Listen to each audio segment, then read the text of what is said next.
எனக்குன்னா சாப்பாடு அவ்வளோ பிடிக்கும். எல்லாரும் ஜீவிக்கிறதுக்காக தான் சாப்பிடுறேன். நான் சாப்பிடுறதுக்காக ஜீவிக்கிறேன்.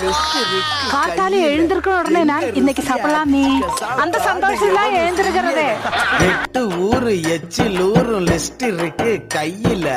எங்க ருசிய அடிச்சு கசா பாடு எவனும் செய்யல. தஞ்சாவூர் தவள வட, ஸ்ரீரங்க புலி சோறு கொண்டா, மதுரை பக்கம் கறி தோசை, திகரு தந்தா நிகரு உண்டா, கும்பகோணம் டிகிரி காப்பி, காஞ்சிபுரம் இட்லி, நெல்லை அல்வா ஊட்டி வரிக்கு தில்லை கத்திரி சட்டினி, நாஞ்சில் நாட்டு மீன் கறி, சென்னை பட்டணம் வடகரி, மக்ரோனுக்கு தூத்துக்குடி, மணப்பாறை முறுக்குடி, கோயம்புத்தூர் தேங்காய் பண்ணு, கோயில் பட்டி பர்பி தின்னு, ஒவ்வொரு இடம் ஒவ்வொரு வாசம், மூக்கு வாயி மணக்கட்டும், ஒத்த நாளில் தொப்ப வந்து சட்ட பட்டன் வெடிக்கட்டும்.